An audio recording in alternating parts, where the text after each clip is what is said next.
This architecture can be considered as a scaled up version of the large deployment which we saw in the previous tutorial. This will be one of the crazy stuff involving like high availability and clustering of Splunk into your design. Since we've already gone through the scenarios of having high availability and clustering options, I'm using by now you should be aware of the benefits of having high availability and clustering option in your organization. Let's see the architecture now. Looking initially, it looks like a total chaos in the architecture and lot of component, but as a Splunk architect, you'll be able to see the beauty of Splunk, flexibility and scaling up and its design.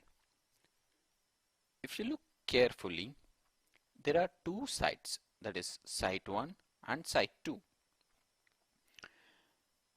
These are two sites in real scenarios. It will be like main data center and this could be your DR or disaster recovery center.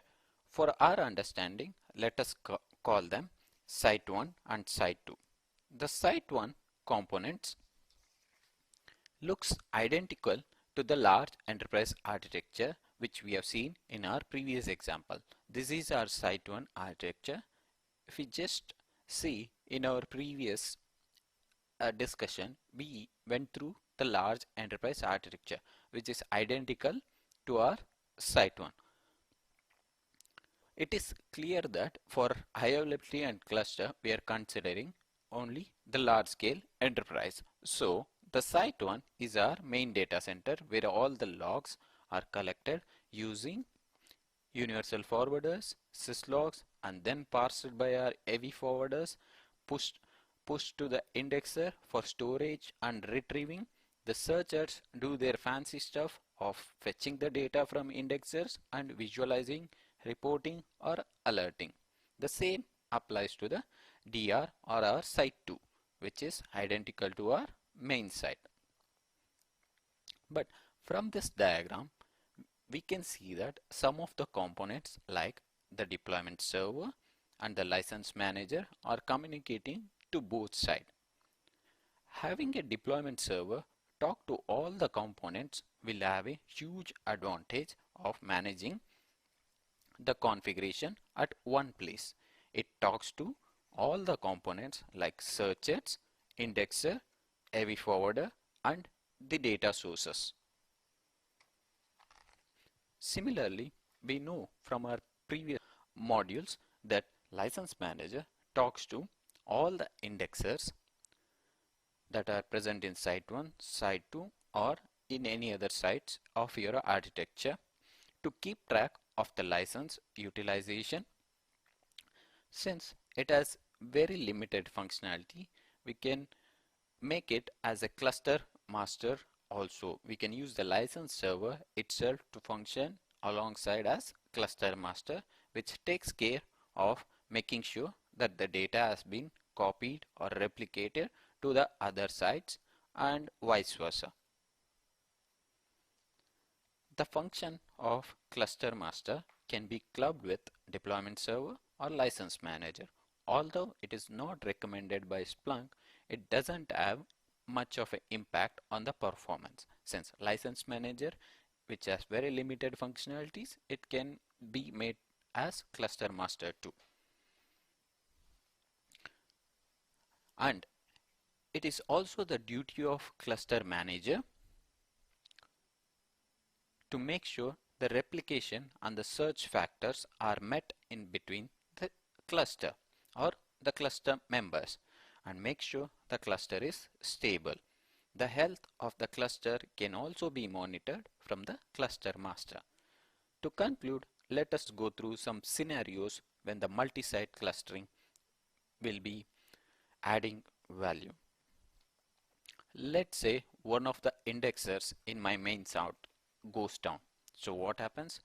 There is still data between two indexers, which should be more than enough if we have configured the replication factor of 2. we'll come to this replication factor and search factors and how they influence the cluster and the storage and the high availability part. Let's say we have two copies of data here. So if one indexer goes down, there is very good chance that these two indexers can give you the results without any impact. Let's say one of the search head goes down as a second scenario, where when the search head goes down, if it is a highly critical one and it is clustered into our DR searcher, we can access our DR searchers and continue with our dashboard reports or alerting, whatever it was. It should operate without any issues. Similarly, if it is a dedicated searcher, like it handles a premium map which is configured only on one searcher and it has not been clustered, the impact will be the alerts or the scheduled searches which are configured on this searcher will not be running anymore. If it has been clustered into our DR or the site 2, the scheduled searches and the alerts will be run by our searcher in the site 2. The third scenario, let us consider there are two indexes going down. In that case, our search will be impacted. We will not be getting 100% of the results from the main site indexes, but if we make the same searches point to these indexes, it will be able to retrieve 100% of data even though these two indexers are down. So at any given point of time, either these three indexers or these three indexers should be able to serve you with 100% of the results. And the fourth scenario, the deployment server goes down. Consider the deployment server goes down, which doesn't have a slave in this architecture, or like it doesn't have a failover, but the deployment server, there is a reason why it stands out from the regular architecture. If you see, it stands somewhere in the middle, just communicating to all the servers. But if you see, if the deployment server goes down, there is no functional impact for our Splunk architecture, because it just makes sure that all the instances are up and you'll be able to modify configuration, restart them, and make sure the new configurations are deployed, these kind of scenarios.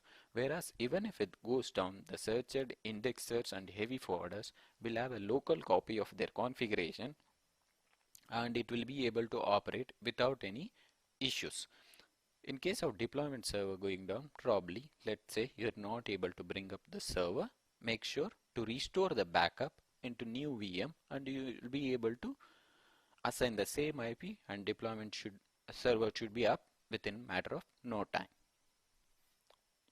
By understanding all this architecture and the benefits, you should now be able to design one of the best fit architecture for your organization.